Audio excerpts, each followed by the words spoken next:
Welcome back, everyone. This is part 2 for my beginner soapers.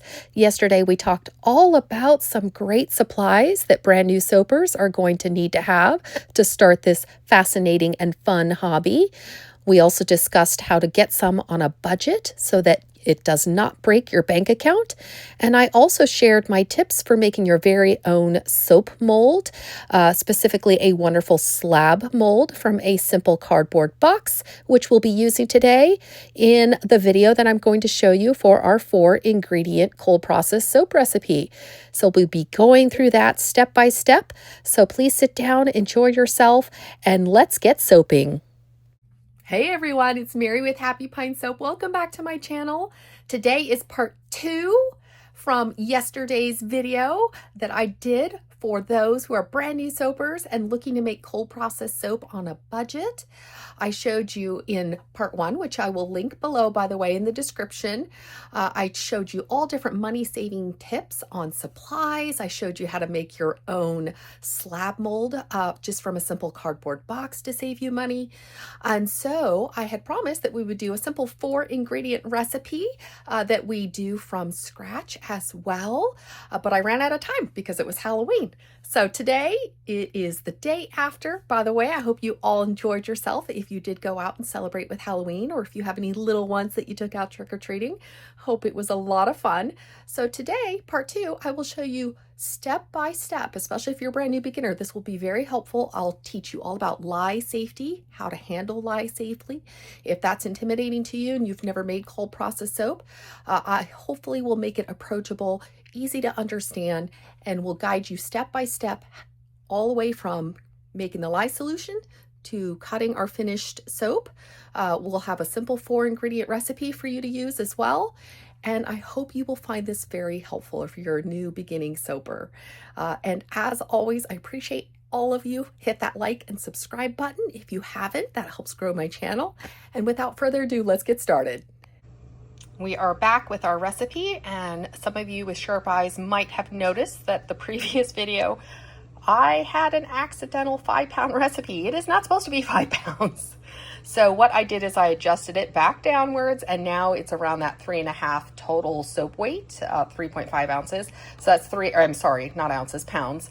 And so this is actually the recipe we're going with today, not the one from the first video, because otherwise you're going to be making 5 pounds if you use the first video in part 1. So don't use that one.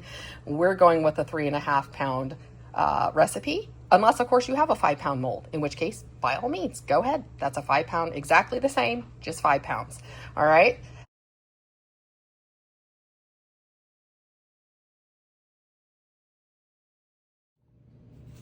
So if you're a brand new beginner, you've never soaped before, you want to start out with safety equipment. All right. So you want to have eye protection and definitely some gloves and long sleeves. Okay, so today I don't have my soaping sleeves with me, so any nice kind of thick long sleeve shirt will do and will protect your skin as you're soaping.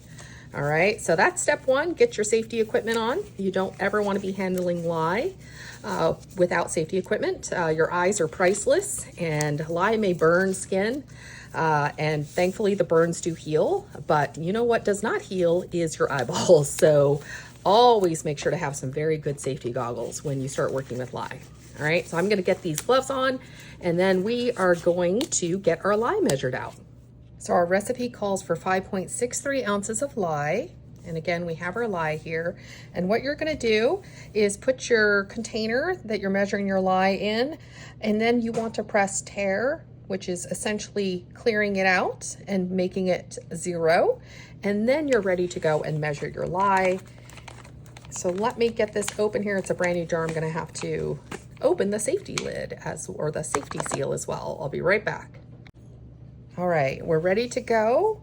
What I like to do is kind of cover the container so any lye dust doesn't come up in my face. So I just kind of carefully place it there. Let's get this measured. I also like to kind of stand off to the side a little bit. Let's see, 5.63, I think I said. Let me double check. Hold on, better to double check. Yes, 5.63. All right, let's make sure we get this accurately measured. All right, this is where I start pouring very slow because we're close.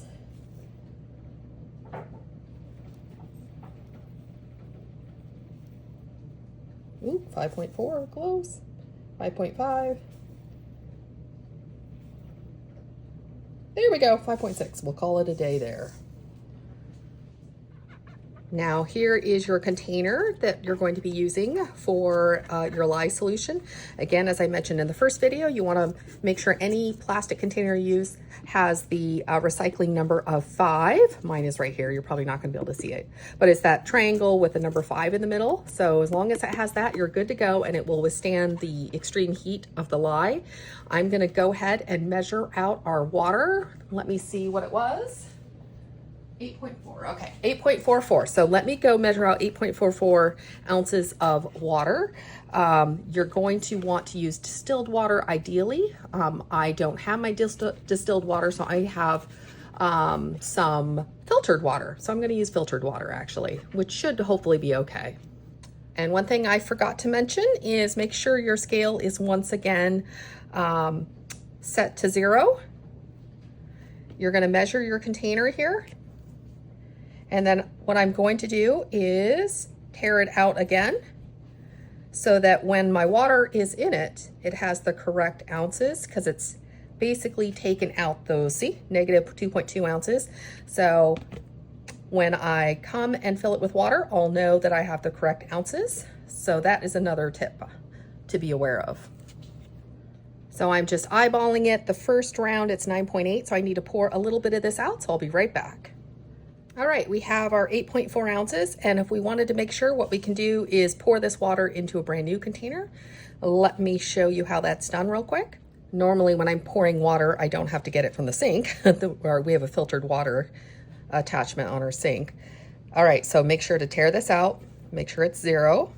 All right, and then this should be 8.4 ounces is the hope. There you go, right on the nose. So we have the correct amount of water and we're ready to start mixing our lye solution.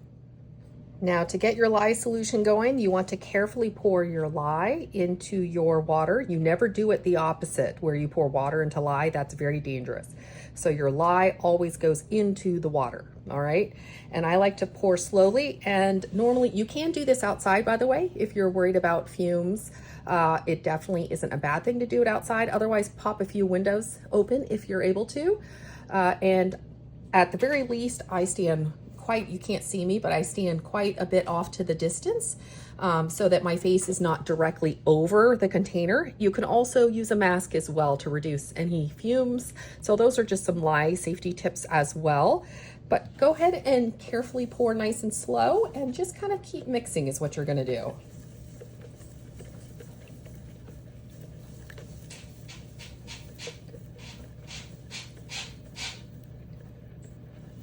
All right, we're almost there.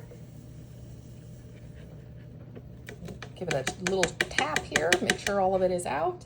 Oop, I'm gonna have to scrape some of that out. It's stuck in the bottom. All right. And then you just carefully stir it until all of the lye is completely dissolved. And then what I'll be doing is putting this off to the side to cool. Right now, this lye solution is quickly getting up to 200 degrees Fahrenheit. So it is not ready for soaping yet. You will have to let it cool for a few hours. We're gonna want it around room temperature. During yesterday's video, I talked about the 4 oils that we were going to be using. And if you recall, they were these 4. And thanks to somebody's very sharp eyes, they pointed out that this is actually tallow, it's not lard. And they're right. So when I was at my local soaping store a day ago, basically I had grabbed this off the shelf thinking it was this guy here. And as you see, this has a container that looks identical, but this time this does say lard. So I just accidentally grabbed the wrong one. So make sure that you do not make the same mistake I did. So I'm so glad they said something, because I went down to my local grocery store and got me some lard. So this, by the way, is $10 for 4 pounds at your local grocery store. Hopefully you can get some for a very similar price. So yeah, lard is actually quite affordable just at the grocery store. So this Morel Snowcap lard works just as great as Soaper's Choice. So feel free to grab some of this for the recipe. The first ingredient for our recipe is coconut oil. So we're going to start by adding our 8.8 ounces of coconut oil. And as a reminder, the recipe that I showed you also comes in grams. So it is warmer down here in Phoenix, so I expect the coconut oil should be easy to scoop, and sure enough it is. Now up in Flagstaff it gets quite cold, so oftentimes I almost have to microwave it a little first just to warm it up. But in this case, I don't think I'll have any problems because it's nice and warm down here still. But yeah, these big containers, you can try to gently microwave them, or what other people suggest, and I've had to do before, is get a big pot of water or fill your clean sink with warm water, and that will help melt the oils inside the big containers. All right, we're close. Just a little bit extra. All right. Aha, 8.8. The next oil is going to be our lard, so make sure to press tare and make it 0 again on your scale before measuring your next ingredient. Our lard is measured at 12 ounces, so go ahead and add that to your coconut oil. Now what I like to do is get all the hard ingredients, the ones that are hard at room temperature, and I like to add them first and then melt them.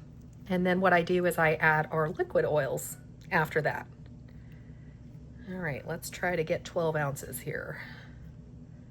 Ooh, close. And our last hard oil is our beef tallow, and that will also be at 12 ounces, so make sure to zero it out.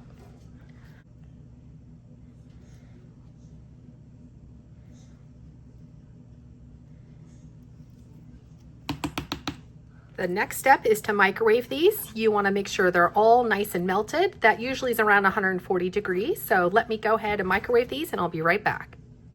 In order to melt your hard oils, it's best to go ahead and start microwaving it for about 60 seconds. Go ahead and check it and keep microwaving it for about 30 to 60 seconds just so you're not overheating it.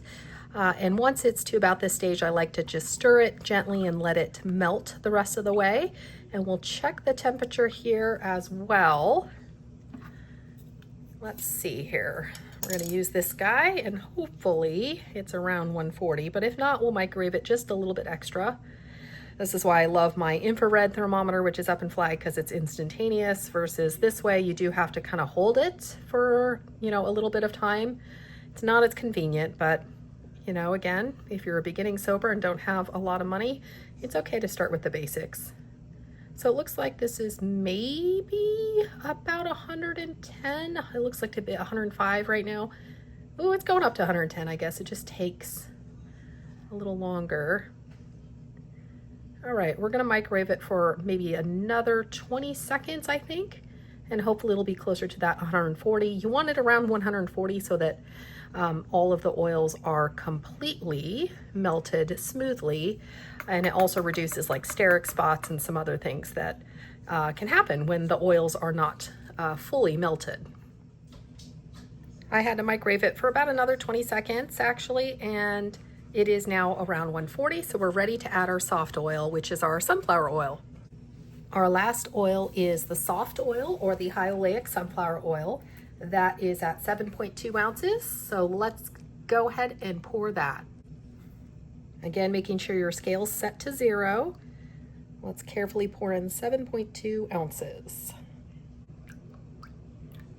All right, there we go. I like to gently stir them together, and what I'm going to do now is wait till these oils cool down to around, I'm gonna say around 95 or 90 degrees, and then we'll be ready to combine our lye solution.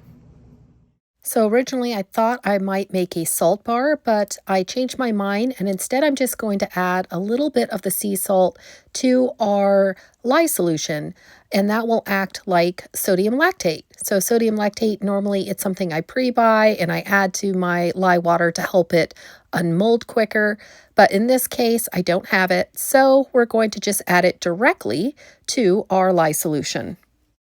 So if you don't have sodium lactate, you can start by adding 1 teaspoon of your salt to your lye water per pound of oil. So that would be roughly about 3 teaspoons. But I'm going to up it and put about 2 tablespoons just because I enjoy salt and what it adds to the bar. So this will be more like a brine bar because it has a bit of extra salt compared to a normal sodium lactate. Now, one thing I did observe as I was doing this is that the salt did not really dissolve into the lye solution like I thought it would. And I'm pretty sure that's because you're supposed to dissolve the salt just in your water before you add the lye. But other sources said you could do it either way. So just of note, it might be easier to actually do this just in plain water and before you add your lye. I went ahead and stirred it and set it aside, and I just made sure to give it a good stir before I added it to my oils as well, just so there wasn't a bunch of salt at the bottom. We're going to keep our soap simple and just make it one color. So when you're making a soap that's one color, what's great is you don't have to actually mix the mica separately. Sometimes I have soaps with lots of different colors, so I'll mix them separately with a little bit of lightweight oil. But in this case, there's just one. So I'm going to add it straight to our oils and stick blend it so it's a nice consistency and color, uniform color. And this is the usage rate for Mad Micas is 1 teaspoon, 1 to 2 teaspoons per pound of oils. So I am going to do 2 and call it a day for this recipe. Now you don't want to make a mess with the mica blasting up in the air, so try to put your stick blender over the, the big pool of mica and give it a little, just a quick little burst. There we go. I've checked our temperature of our oils and they have fallen to about 100 degrees. So I think we're about ready to add our lye solution and our fragrance. And in video 1, you saw me show you how to make this homemade mold from a cardboard box. So I have that ready here. There's also a few other things you could do for molds. This happens to be a container from these breakfast bowls. And as I mentioned, if it has the number 5, the recycling number 5, it's actually soap safe. You can make things in it. So this does have the number 5. Hopefully you can see that. If not, I've done my best. So if I have any soap extras, I might actually try this out to see if it's easy to unmold or not. Just as a kind of an experiment. So yeah, if you have some other containers you want to try, feel free to use those as well, especially if they are that soap safe number 5. So I did a little investigation and it looks like this particular fragrance is found online. And it looks like it does potentially accelerate and or rice. So I'm really hoping that's not the case. If it does, we'll just work with it. You have to keep stick blending a fragrance if it rices on you. So hopefully we don't have that happen. But if we do, it's a good thing. It's a simple soap with one color and we're gonna just get it in the mold if that happens. So let's go ahead and add our lye solution with our salt into our oils carefully. I'm gonna make sure all that salt is nicely dispersed. All right, here we go. Carefully pour it in. And I'll just scrape the rest. All right, here we go.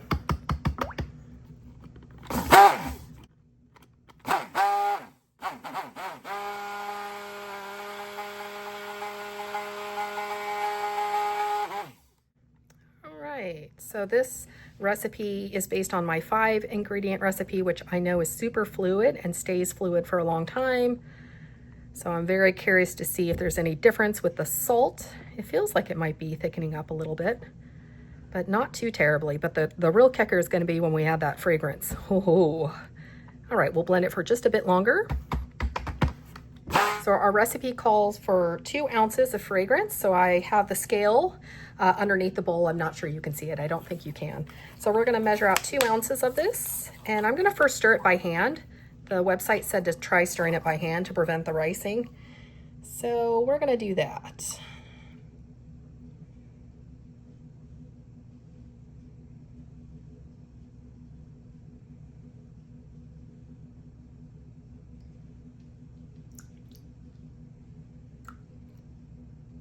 All right, guys, 2 ounces. Let's see what this does. I don't like the looks of this. Oh, I bet it's gonna rice.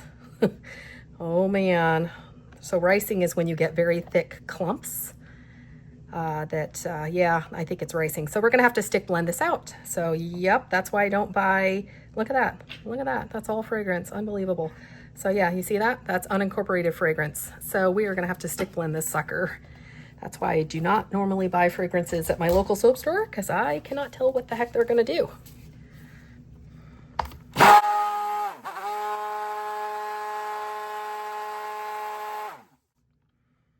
So when you have ricing, you just don't panic and you keep stick blending it until it's a very thick trace. All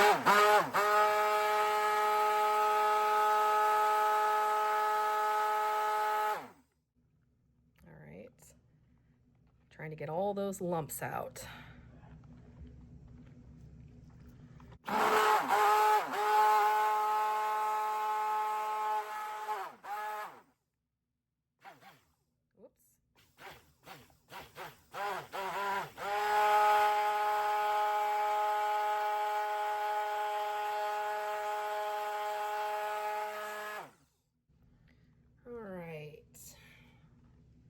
Looks like it's might be salvageable here. I'm not seeing any more lumps. Thank goodness. I was a bit worried there, guys. Whew. I've had one other soap rice really badly on me. And normally it's always fragrances that cause it to do that. Some of the volatile kind of compounds and fragrances are responsible for misbehaving with the lye solution and the oils. All right, you know what? I think this has been saved. So to clean this off, I like to disengage it from the blender. So, you know, safety wise, you're not accidentally cutting yourself. Just kind of scrape it off. Normally I have a lot more spatulas and smaller ones, and I'm able to do this a bit easier, but we're making do. Ooh, yeah, see, now it's a nice, there's some air bubbles. This stick blender is definitely incorporating some air, just because it's not my normal one. My normal one is a KitchenAid one, and it is amazing. It does not incorporate air bubbles. But these cheaper ones, that's the downside. I noticed they incorporate a bit more air into the batter. So you can just kind of stir until some of those air bubbles are kind of popped naturally. And this has come to a nice, I would say, medium trace at this point. So it's perfect. It solved the ricing. So I'll show you kind of that medium trace, hopefully, without spilling. Look at that. That's very, almost like a thicker pudding at this point. Perfect for pouring a nice, beautiful, thick trace. Well, medium trace, sorry. But it's headed towards thick, so we're gonna get it in the mold. Here's our handmade mold.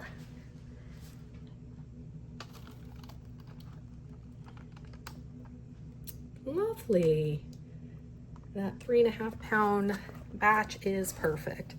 And I think I'll wait on that other mold, and we'll just get it all in here. Lovely. Don't forget to tap your mold gently on the counter. That releases any air bubbles. Now, if you wanted to try a fancy top, you could use a stainless steel fork, just like this one, and wait until it has a thick enough consistency to be able to do this. This bite, you know what? It does. Yay. So this is where you get to have a little fun and just play with the soap tops. I think we're just gonna do cute little lines with our fork and make it super easy, even for a beginner. And that way it looks a little bit more like the fancy soaps and not a plain top, since I didn't do any other bells and whistles. And we'll do this one like this way. Soap tops are kind of fun to play around with. So yeah, once you get your mixture to that lovely thick consistency, it will actually hold a top. Now, if it were too runny, it wouldn't be able to, and it would just collapse. And even still, this could be left on the counter for a few more minutes to thicken up, because you can see it's a little soft over here, but we're gonna make it work. And then I'm not gonna oven process this because it is in a cardboard box, and I think that would probably be a disaster. So I think I'm just going to try to put some plastic wrap over it and insulate it with a towel. Let's see. Can you behave yourself, soap? And hold a nice little top for me, please. Yeah, so we're right at that time when it's in between too soft and perfect. But I'll just keep playing with it a little bit.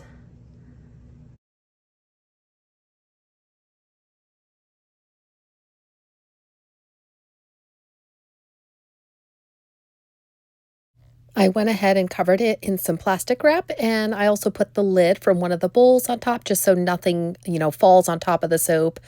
And then I'm going to wrap it in a towel and insulate it. Go ahead and grab a spare towel, not one of your good ones, obviously, just in case it leaks. All right. And this will help insulate it to help it gel correctly. A partial gel is basically when the inside of your soap retains more heat than the outside. So if the outside cools off faster, you can get what looks like a circle in the middle of your soap. It's only cosmetic. There's nothing harmful about it. But normally that's why I like to oven process my soaps, to avoid that cosmetic issue.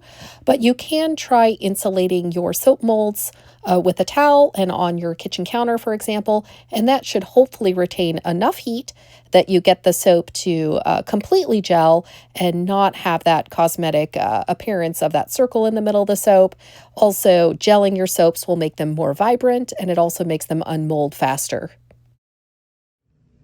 So cleanup, at least for me, I like to just wipe everything clean with paper towels, as much of the soap residue that I can off of everything that I used. And then I like to run it through the dishwasher. Now, other soapers will just let their stuff sit in the sink for a day or two.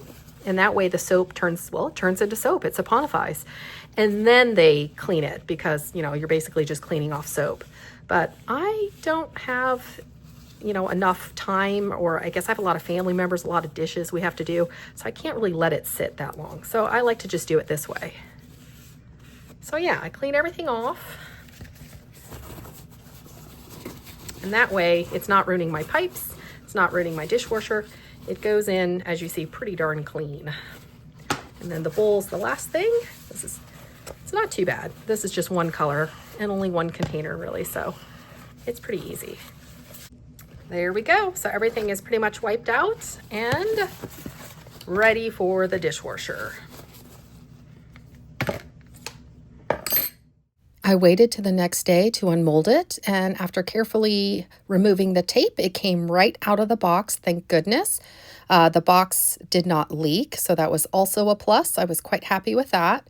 And I was trying to figure out how I was going to cut this, since again, I do not have all my fancy wire cutters from up in Flag. So I figured I would use a very sharp kitchen knife. So if you have one of those, feel free to use a very sharp kitchen knife. And then I also was going to bevel them with just a simple vegetable peeler. So if you have one of those, you can get those out as well. And I measured about every 2 inches while I was cutting this. And as you can see, they're pretty thick. Normally I would cut this slab in half along the length as well. But in this case, I just don't have my splitter, my log splitter or loaf splitter up here. So I'm just going to use the simple kitchen knife. And then I also cut them 2 inches the other way so that they're perfect squares. And then they were a little too big, so I decided to cut the big squares into half. And they make kind of a mini bar of soap, as you can see here. And those are perfect. They fit in the palm of the hand. And I also did a lather test, and I am so impressed with this recipe, guys. This is probably the most copious lather out of any of my recipes, and no surprise because we upped that coconut oil pretty significantly. But the actual soap itself does not feel very stripping or harsh, thank goodness. So again, I was pretty sure it would be okay due to the super fat and the presence of the other nourishing oils. So yeah, this is a fabulous recipe. And I so hope you guys enjoyed this and learned quite a bit. Hopefully, if you did, feel free to drop me any comments or questions below, and I'll do my best to answer them. And I look forward to seeing you all in the next soapy video. Take care, everyone.